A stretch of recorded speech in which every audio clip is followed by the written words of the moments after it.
사도행전 2장 37절에서 41절까지의 말씀입니다.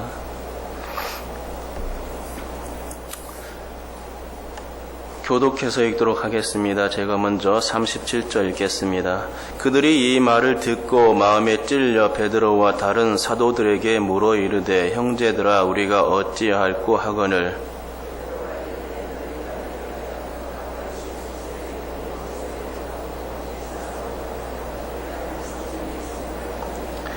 이 약속은 너희와 너희 자녀와 모든 먼데 사람 곧 주 우리 하나님이 얼마든지 부르시는 자들에게 하신 것이라 하고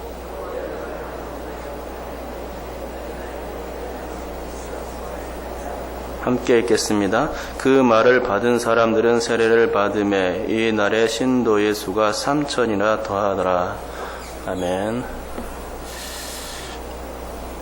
국민일보 2월 21일자 기사에 이런 내용이 나왔습니다. 급박한 대규모 출국 명령 중국 선교 암흑기 원화라는 게 제목입니다. 중국 선교에 대한 염려 기사가 국민일보에 실렸었습니다.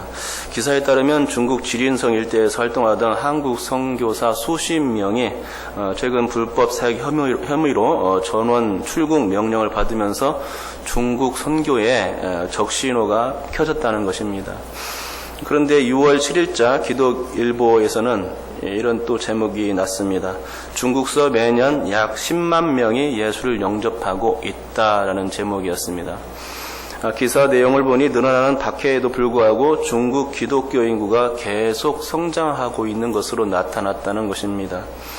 미국 크리스천 포스트에 따르면 중국의 한 교회 지도자가 매년 약 10만 명 이상의 새신자가 생기고 있다라고 밝혔다는 것입니다.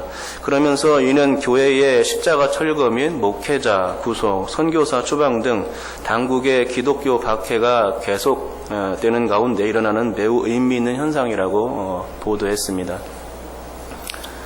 또 분당 우리 교회 이찬수 목사님께서 쓰신 에클레시아라는 책에서 본 내용은 또 이렇습니다. 그 책에서는 북한의 지하교회에서 믿음 생활을 하다가 탈북한 한 여성 신앙인의 글이 실려 있었습니다. 그 여성의 말을 인용하면 다음과 같습니다. 북한에서 믿음 생활을 하다 보면 성령님의 역사를 느끼지 않는 날이 없습니다.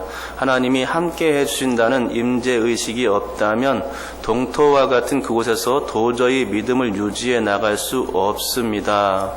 라는 내용이었습니다. 또 여기에 덧붙여서 인용한 말이 있는데 이 말씀을 들으면 우리의 신앙생활에 부끄러기까지 하다 하는 생각을 가질 수가 있을 것 같습니다. 이런 내용입니다. 그러나 막상 한국에 오니 오늘 역사하시는 성령의 역사, 생생한 하나님의 임재를 체험하기가 쉽지 않습니다. 그것이 괴롭습니다. 라는 내용이었습니다.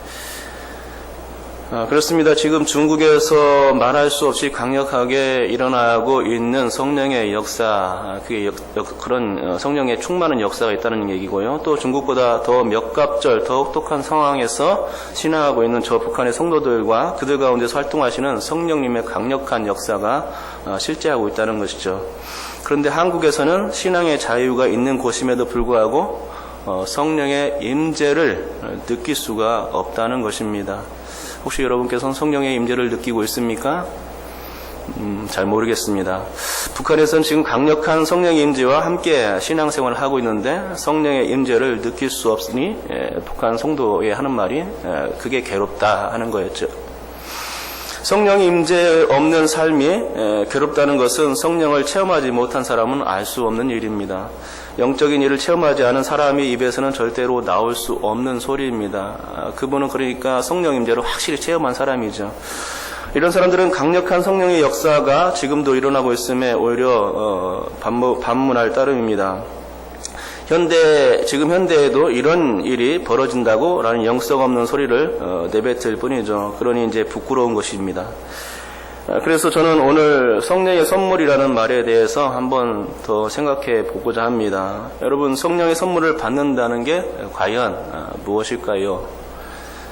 성령의 선물이란 따지고 보면 구원과 관련된 총체적인 성령의 사역과 관련된 일입니다. 오늘 본문은 짧지만 성령의 선물 개념을 조금이나마 이해할 수 있는 성령의 사역이 나타나고 있습니다.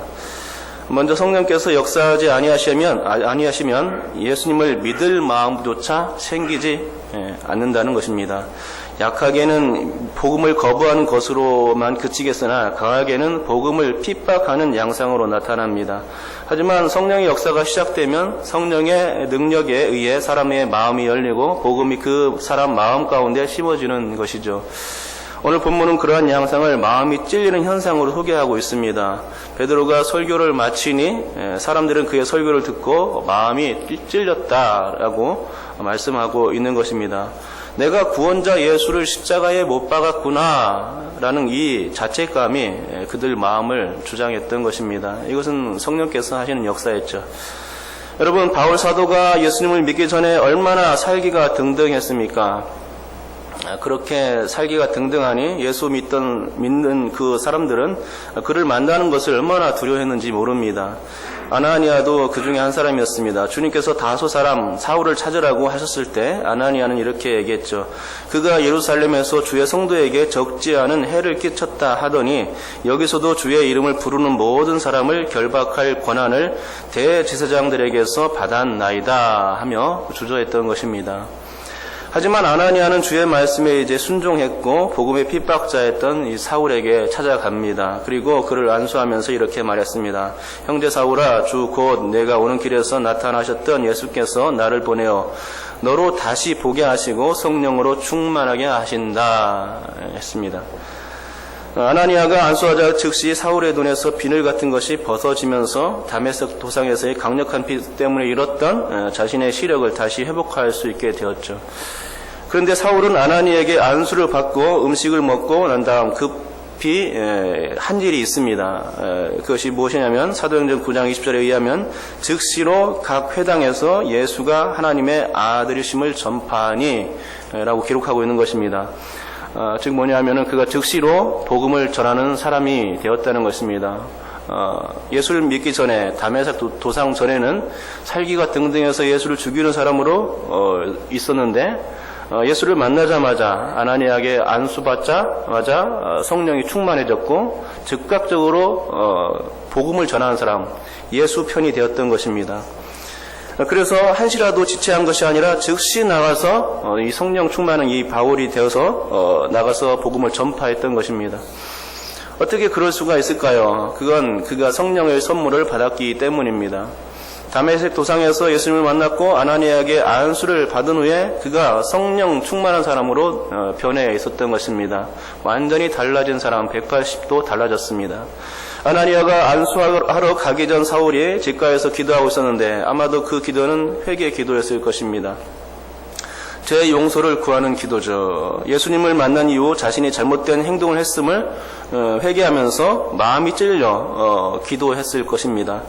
그것은 오늘 본문에 나온 베드로의 설교를 들었던 청중들의 찔림과 같은 것이었습니다. 180도로 변하는 마음, 찔림의 마음을 주시는 것은 오직 성령께서 하시는 일이고 성령의 선물입니다. 찔림의 마음을 받을 때 사람들은 마음이 부드러워지고 회개의 마음이 생기며 또 죄의 용서를 구하게 되는 것입니다. 그러면서 하나님의 사람으로 변하고 완전히 달라진 삶을 그의 모습 가운데 볼 수 있게 되는 것이죠. 여러분, 제가 180도로 바뀌는 마음에 대해서 방금 말씀드렸는데 마음의 변화를 이루는 말이 회개입니다. 헬라어로는 메타노에오이고 또 이것은 바꾸어 생각하다, 마음을 바꾸다라는 뜻이 그 속에 있습니다. 그리고 이렇게 바꾸어지는 마음을 주시는 분은 바로 성령님이시지요. 사도 바울이 예처럼 복음의 핍박자가 성령님의 만져주심 때문에 복음의 전도자로서 180도 확 바뀌는 진기한 역사가 일어날 수 있었던 것입니다. 당시에 3,000명이나 되는 사람들이 일시에 세례를 받고 신도가 될 수 있었던 것도 그러니까 전혀 놀랄 일은 아닙니다. 그것이 성령님의 만져주심, 성령님의 선물 때문이었던 것이죠. 회개의 역사가 그들 가운데 일어났던 것입니다. 성령께서 역사하시면 그런 일이 가능합니다. 마음이 부드러워집니다. 전혀 다른 그 생각을 갖게 되는 것입니다. 예수의 사람이 되는 것이죠. 사실 베드로의 설교 시작은 성령에 의한 방언을 세술에 취했다며 조롱해 대는 이들 때문에 시작했습니다. 그런데 그렇게 조롱해 대는 이들이 더 이상 조롱하지 못하게 되고 오히려 마음에 찔림이 생긴 것이니 얼마나 강력한 성령의 역사입니까?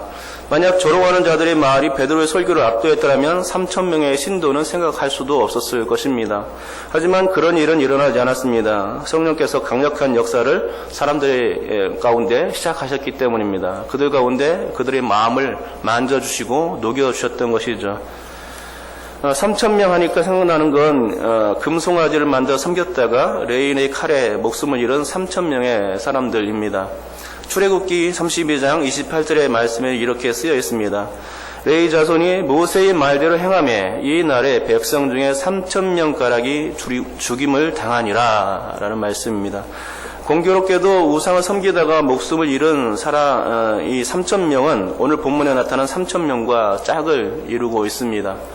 왜냐하면 이 둘 다 오순절과 관계되어 나타난 일이기 때문입니다. 구약에서 최초의 오순절은 이스라엘 백성들이 출애굽 후 50일째 되는 시내 광야에서 있었습니다. 모세가 시내산에서 10계명을 받은 날이 바로 오순절입니다. 그런데 모세가 받은 그 10계명의 첫 계명이 무엇입니까? 다른 신을 섬기지 말라 하는 것이죠. 그럼 두 번째 계명은 무엇이죠? 우상을 만들어 섬기지 말라 하는 것입니다. 그런데 이런 계명들이 적혀있는 10계명 두 돌판을 받고 내려올 때 산에서는 어떤 일이 일어났습니까? 우상을 만들어 섬기는, 그것을 신으로 알고 섬기는 웃지 못할 총극이 벌어졌던 것입니다. 그때 하나님은 진노하셨고 모세에게 지시를 내려서 율법을 어긴 3,000여 명을 레위 자손들을 통해서 죽게 하셨던 것입니다. 그렇습니다. 율법이란 게 그런 거죠. 율법은 사람들을 올가매는 역할을 할 뿐입니다. 율법에는 구원이 없습니다. 율법은 올바른 생활을 알려주는 그 거울에 지나지 않습니다. 그래서 율법을 잘 지켰다고 해서 그거에 대한 상장이나 상급이 주어지는 법이 없습니다. 또 역으로 율법을 어기게 되면 가혹한 처벌이 주어지게 됩니다. 하나님께서 진노하시는 것이죠. 율법을 어긴 것은 불순종이고 또 죄를 의미하기 때문에 죄에 대한 책임을 반드시 물어야 하는 것입니다.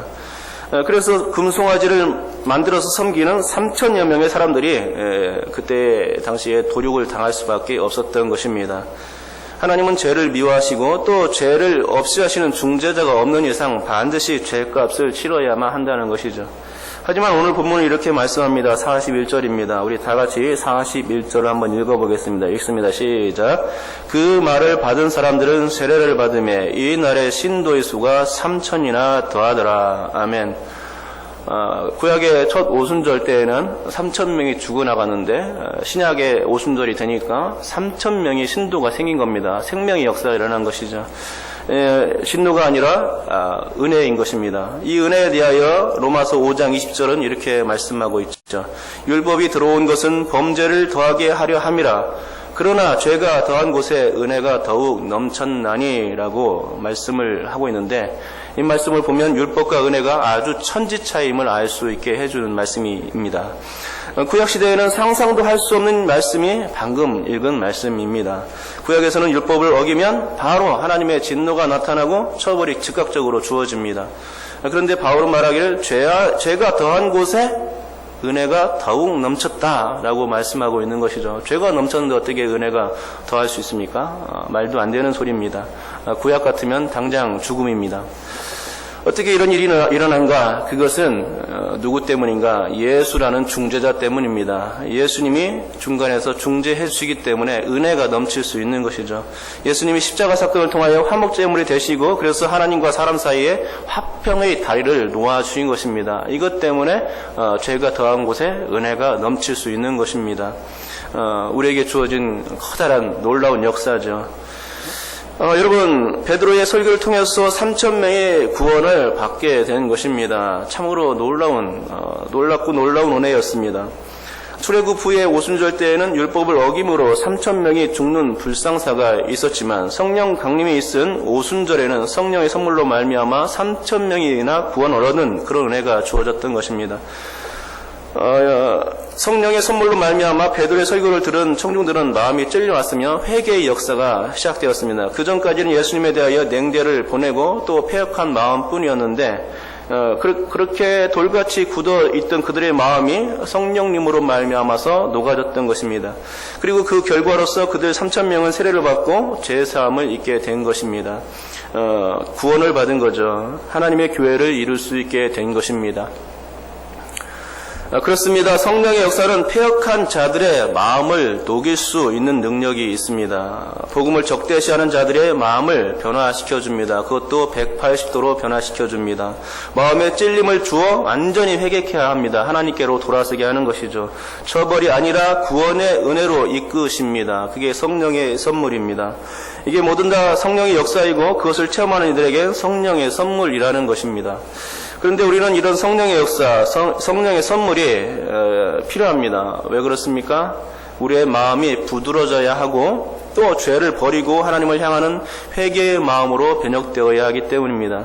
우리는 부패하고 패역한 세대에서 죄악과 싸워야 하는 최전선에서 영적인 전투를 벌이는 중입니다. 신앙의 자유가 있다 하지만 성령의 임재는 아주 미약합니다. 그럼에도 불구하고 우리는 성령을 구하지 않습니다. 성령으로 달구어지려 하지 않습니다. 그것이 우리의 신앙의 현주소죠. 그래서 뜨거움이 사라졌습니다. 맹숭맹숭한 삶으로 교회만 시계추처럼 왔다 갔다 할 뿐인 신앙이 되었습니다. 성령의 파워, 성령의 능력이 식어진 시대, 성령의 역사가 과연 무엇인가 알지도 못하는 그런 시대에 우리가 살고 있다는 것입니다. 얼마나 부끄러운지 모르겠습니다.